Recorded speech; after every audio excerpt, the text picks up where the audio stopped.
Assalamualaikum warahmatullahi wabarakatuh. Pada hari ini, hari Sabtu, tanggal 16, Alhamdulillah Al-Fakir, Bahar bin Ali bin Smith telah bebas dari lapas Pondok Rajak berkat rahmat Allah Subhanahu wa taala yang Maha Kuasa dan atas doa para ulama, khususnya para habaib, para kiai, dan khususnya para umat Islam. Wahai prajurit pembela Rasulullah, berjuanglah tanpa lelah.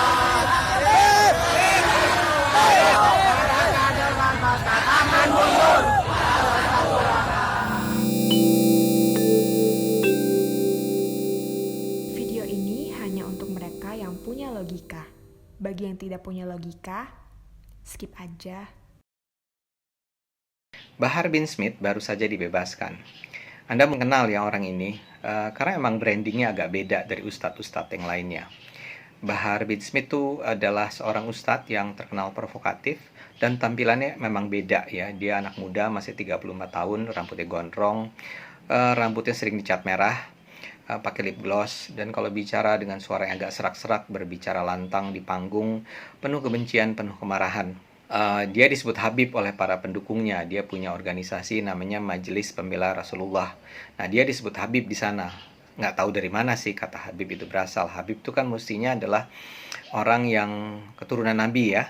Nah, saya nggak tahu datang dari mana nih keturunan nabinya si Bahar Smith ini. Tapi ya itu, dia sangat terkenal karena dia bicara dengan penuh kebencian dan dia sangat anti Jokowi, sangat pro Prabowo. Jokowi itu pernah dia sebut sebagai banci. Dia bahkan menyerukan anak buahnya untuk sama-sama menurunkan celana Jokowi untuk membuktikan apakah Jokowi itu laki-laki atau perempuan. Dan dia mengatakan pemerintah Indonesia saat ini adalah pemerintah yang menindas pribumi, pro Cina, pro kafir, pokoknya buruk sekali lah. Tapi dia juga terkenal bukan saja karena ucapan-ucapan yang provokatif, tapi karena tindakan-tindakan yang penuh kekerasan. Dia lazim membawa atau menyerukan anak buahnya untuk melakukan penutupan, sweeping, menyerang tempat-tempat hiburan. Dan ketika mereka menyerang, mereka akan membawa senjata tajam, membawa parang, pedang, celurit ya untuk menakut-nakuti. Dan tidak jarang mereka juga dalam rombongannya membawa anak-anak kecil ya, remaja lah di bawah 17 tahun. Jadi mereka itu menakutkan. Si Bahar ini ditangkap pada tahun 2019 bukan karena provokasi atau serangan terhadap tempat hiburan ya. Dia ditangkap karena diketahui menculik, anak buahnya menculik dua remaja tanggung. Dua remaja tanggung ini memang membuat video yang mengejek, melecehkan si Bahar. Baharnya marah, dua anak itu diculik dari Bali, bayangkan, dibawa ke tempatnya di daerah Jawa Barat sini. Kemudian dipukuli, ditendang dengan tendangan kungfu, dan yang melakukan kekerasan itu adalah Bahar Smith himself ya. Jadi karena itulah dialah yang ditangkap. Seharusnya dia ditangkap selama 3 tahun, ditahan selama 3 tahun sampai 2022. Tapi karena kebaikan hati pemerintah, ada asimilasi, maka dia dibebaskan setelah melewati setengah dari masa tahanannya. Semula katanya ketika ditawari pertama kali untuk dibebaskan dengan keringanan, Bahar Smith ini menolak dengan alasan yang heroik. Dia tidak mau berutang budi pada pemerintah Jokowi, dan dia bilang juga dia di penjara ingin mengajarkan para napi di sana tentang Islam. Dan konon kabarnya selama dia menjadi narapidana di sana, dia sudah memualafkan sejumlah narapidana dan menjadikan narapidana di sana bisa menghafal hadis ya. Heran juga sih saya menghafal kok hadis. Menghafal kan biasanya Al-Quran ya. Tapi yang penting adalah dia mau bilang bahwa dia di sana itu sangat berharga menyebarkan Islam, makanya dia tidak mau buru-buru dilepaskan. Nah, entah kenapa tiba-tiba sekarang dia setuju untuk dilepaskan. Nah, yang menarik adalah begitu dia dilepaskan, si Bahar ini kemudian melakukan aksi provokasi lagi ya.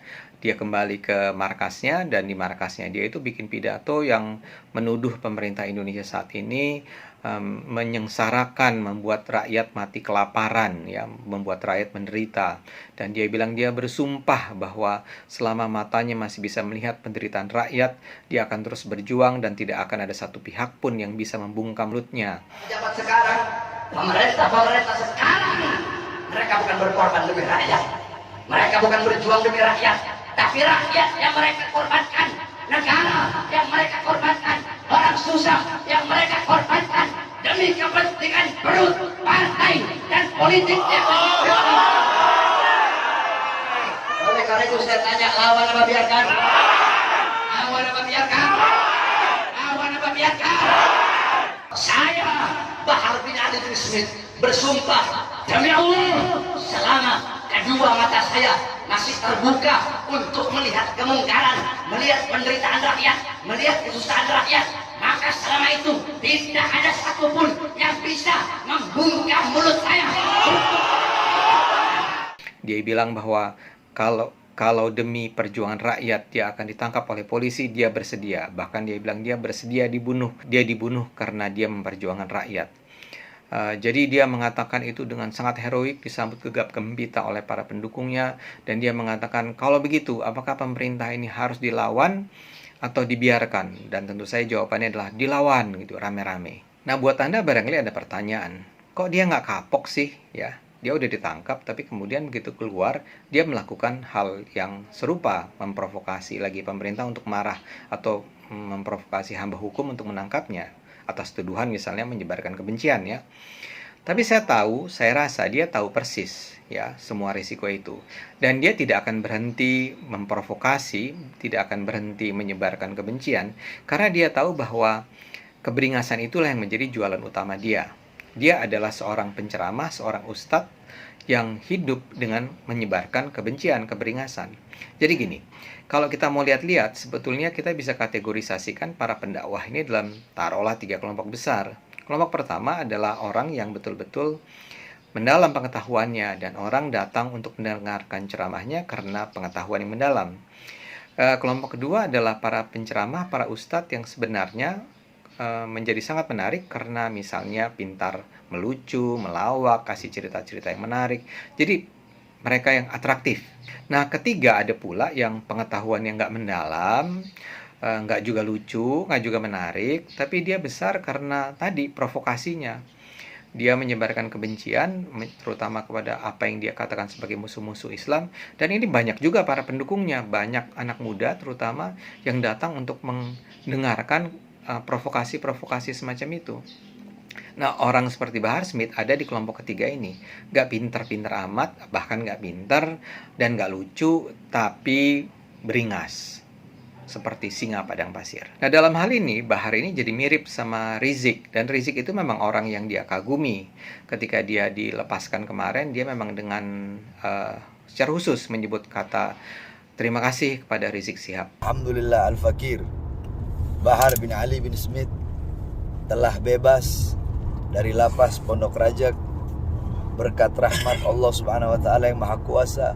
Maka saya mengucapkan terima kasih banyak kepada seluruh umat Islam yang telah mendoakan, yang telah mendukung selama ini, khususnya Imam Besar Al-Habib Muhammad Rizik bin Husain bin Syihab beserta seluruh jajaran daripada Front Pembela Islam. Saya nggak tahu kenapa Rizik Syihab itu apa perannya ya dalam pembebasan Bahar, tapi yang jelas Bahar menyatakan terima kasih kepada umat Islam dan secara khusus kepada Rizik Syihab.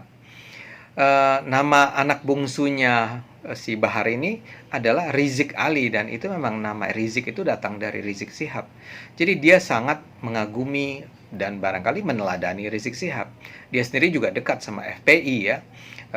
Kalau dia lagi bikin ceramah, lazim Laskar Pembela Islam itu sayap laskarnya dari FPI itu menjaga ceramah-ceramahnya. Jadi dia seperti meniru Rizik, cuman Rizik lebih tua, dia anak muda. Orang yang sangat heroik, yang berapi-api di atas panggung dan menyihir orang karena keberaniannya tersebut ya. Dan kebetulan memang ada banyak orang yang menyukainya.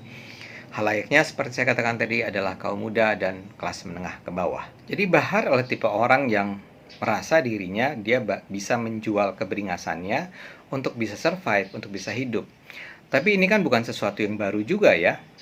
Kita tahu ada kelompok-kelompok Islam atau kelompok-kelompok masyarakat yang kerjaannya itu adalah malak, ya, memalak, mintain duit dari misalnya tempat-tempat hiburan, pertokoan, ya berbagai usaha kecil seperti itu dengan menggunakan simbol-simbol Islam. Jadi menyerang sebetulnya bukan karena atas nama Islam, tapi karena mau cari duit dari sana. Nah, orang-orang semacam inilah yang sebetulnya bisa disebut sebagai orang-orang yang menistakan nama Islam dalam rangka memperoleh keuntungan buat keuntungan pribadi dan kelompoknya.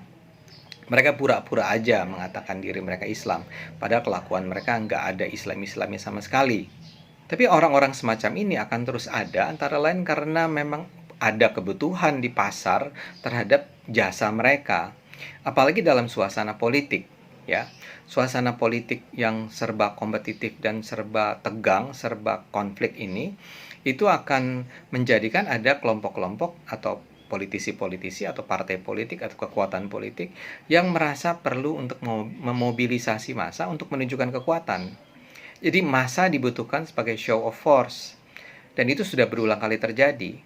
Nah, orang-orang semacam Bahar atau kemudian juga Rizik tentu saja adalah orang-orang yang menyediakan itu. Dan aliansi Bahar ini sudah bisa kita lihat sejak sekarang ini, sejak waktu yang lama bahkan ya.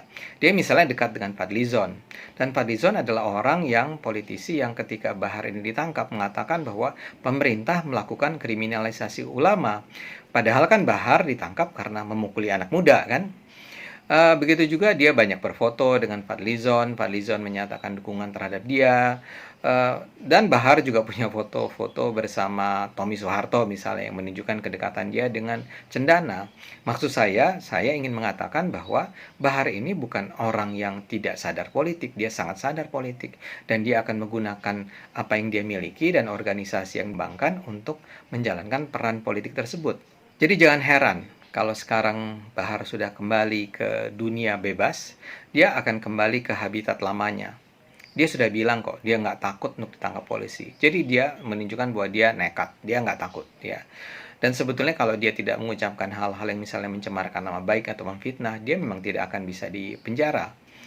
Jadi siap-siap saja sekarang. Kalau nama dia kembali berkibar, dia akan muncul bersama gerakan-gerakan politik, terutama yang terkait dengan Islam dalam rangka mendukung orang-orang seperti ya terutama kita tahu misalnya saja adalah Anies Baswedan. Dia akan terus muncul. Jadi siap-siap saja ya, dia akan juga muncul sekarang fotonya bersama-sama dengan Anies. Paling tidak selama Rizik belum balik ya dari Arab dan mudah-mudahan dan saya duga sih nggak akan balik-balik mengingat kasus Firza, Bahar akan terus berkibar benderanya. Tapi apakah kita perlu takut? Dia akan menyebarkan kebencian terus, dia akan memprovokasi terus. Apakah kita perlu takut? Menurut saya sih enggak. Melawan orang semacam ini adalah bukan dengan kekerasan. Melawan orang semacam ini adalah dengan akal sehat. Akal sehatlah yang akan membuat orang menganggap bahwa apa yang disampaikan oleh Bahar sebagai tidak masuk di akal. Kita bisa mendelegitimasi gerakan-gerakan semacam ini kalau kita bisa terus mendorong masyarakat untuk menggunakan akal sehat. Jadi mari kita lawan orang-orang semacam ini dengan akal sehat, karena hanya dengan akal sehat bangsa ini akan selamat.